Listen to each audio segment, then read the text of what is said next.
Hi welcome back to Jyothika Shashi Kannada vlogs. ಇವತ್ತಿನ ವ್ಲಾಗಲ್ಲಿ ಆರೋಗ್ಯಕರವಾದ ಅಗಸೆ ಚಟ್ನಿ ಪುಡಿ ಮಾಡೋದನ್ನು ಹೇಳ್ಕೊಡ್ತೀನಿ. ಹಾಗೆಯೇ ಈ ಚಟ್ನಿ ಪುಡಿಗೆ ಒಂದು ಸೀಕ್ರೆಟ್ ಆದ ಇಂಗ್ರೀಡಿಯೆಂಟ್ ಕೂಡ ಇದೆ. ಸೊ ಅದು ಏನಂತ ಹೇಳ್ತೀನಿ, ಅದನ್ನ ಹಾಕಿ ಟ್ರೈ ಮಾಡಿ. ಚಟ್ನಿ ಪುಡಿ ತುಂಬ ಚೆನ್ನಾಗಿ ಬರುತ್ತೆ. ಸೊ ಅಗಸೆ ಚಟ್ನಿಗೆ ಏನೇನು ಸಾಮಗ್ರಿಗಳು ಬೇಕು ಅಂತ ಒಂದ್ಸರಿ ನೋಡ್ಕೊಳ್ಳೋಣ. ಸೊ ಮೊದಲು ಅಗಸೆ ಬೇಕಾಗುತ್ತೆ. ಸೊ ಹಾಗೆಯೇ ಖಾರದ ಪುಡಿ, ಸೊ ಮತ್ತು ಸ್ವಲ್ಪ ಬೆಲ್ಲ ಬೇಕು, ರುಚಿಗೆ ತಕ್ಕಷ್ಟು ಉಪ್ಪು, ಸೊ ಸಿಪ್ಪೆ ಬಿಡಿಸಿರೋಂಥ ಬೆಳ್ಳುಳ್ಳಿ, ಸ್ವಲ್ಪ ಜೀರಿಗೆ, ಹಾಗೆಯೇ ಹೆಚ್ಚಿಟ್ಕೊಂಡಿರೋಂಥ ಕೊತ್ತಂಬರಿ ಕೂಡ ಬೇಕು.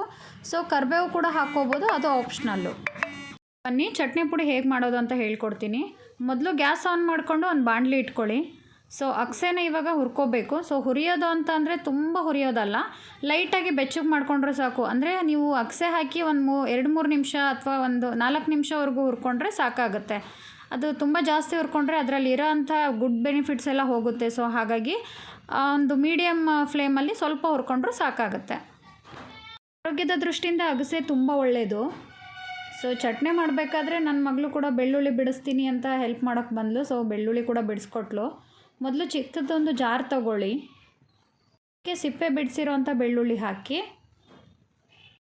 ಸೊ ಬೆಳ್ಳುಳ್ಳಿ ಹಾಕಾದ್ಮೇಲೆ ಕೊತ್ತಂಬರಿ ಸೊಪ್ಪು ಹಾಗೆ ಜೀರಿಗೆನೂ ಹಾಕ್ಕೊಳ್ಳಿ. ಅಗಸೆ ಎಷ್ಟು ತೊಗೊಂಡಿರ್ತೀರೋ ಅದ್ರ ಮೇಲೆ ಮೆಜರ್ಮೆಂಟ್ ಇರುತ್ತೆ. ಸೊ 1 ಸ್ಪೂನ್ ಖಾರದ ಪುಡಿ ಹಾಕಿ. ನಮ್ಮ ಖಾರದ ಪುಡಿ ಸ್ವಲ್ಪ ಖಾರನೇ ಇರುತ್ತೆ, ಹಾಗಾಗಿ ನಾನು 1 ಸ್ಪೂನಷ್ಟು ಹಾಕ್ಕೊಳ್ತಾ ಇದ್ದೀನಿ. ಮತ್ತು ರುಚಿಗೇನು ಉಪ್ಪು ಬೇಕಾಗಿರುತ್ತೋ ಆ ಉಪ್ಪು ಕೂಡ ಸೇರಿಸ್ಕೋಬೇಕು. ಸೇರಿಸ್ಕೊಂಡು ಈ ಎಲ್ಲ ಇಂಗ್ರೀಡಿಯೆಂಟ್ನ ನಾವು ಒಂದು ಸರಿ ಗ್ರೈಂಡ್ ಮಾಡ್ಕೋಬೇಕು. ಅಂದರೆ ಒಂದು ಸರಿ ತರಿಯಾಗಿ ಮಾಡ್ಕೋಬೇಕು. ಅದಾದಮೇಲೆ ಅಗಸೆನ ಹಾಕಬೇಕು. ಹಾಕಿ ಇನ್ನೊಂದು ಸಲ ಗ್ರೈಂಡ್ ಮಾಡ್ಕೋಬೇಕು. ಸೊ ಇವಾಗ ಸೀಕ್ರೆಟ್ ಇಂಗ್ರೀಡಿಯೆಂಟ್ ಏನಂದರೆ ಎಣ್ಣೆ. ಸೊ ಇದಕ್ಕೆ 2 ಸ್ಪೂನು ಆಯಿಲ್ ಹಾಕ್ಕೋಬೇಕು. ಆಯಿಲ್ ಹಾಕಿ ಮತ್ತು ರುಚಿಗೆ ಬೆಲ್ಲ ಇತ್ತಲ್ವ, ಸೊ ಆ ಬೆಲ್ಲನ ಕೂಡ ಆ್ಯಡ್ ಮಾಡ್ಕೋಬೇಕು. ಬೆಲ್ಲ ಸ್ವಲ್ಪ ಹಾಕಿದ್ರೂ ಸಾಕು, ಚೆನ್ನಾಗಿರುತ್ತೆ ಟೇಸ್ಟು. ಮತ್ತು ಇನ್ನೊಂದು ಸಲ ಗ್ರೈಂಡ್ ಮಾಡ್ಕೊಳ್ಳಿ. ನೋಡಿ ಈ ಥರ ಚಟ್ನಿ ಪುಡಿ ರೆಡಿಯಾಗಿರುತ್ತೆ.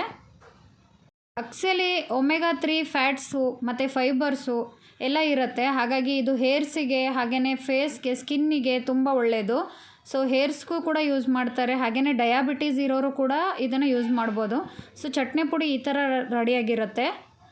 ಇವತ್ತಿನ ವ್ಲಾಗ್ ನಿಮ್ಗೆ ಇಷ್ಟ ಆಗಿದ್ದರೆ ಸಬ್ಸ್ಕ್ರೈಬ್ ಮಾಡಿಕೊಂಡು ಶೇರ್ ಮಾಡಿ, ಹಾಗೆಯೇ ಲೈಕ್ ಮಾಡಿ. Thank you.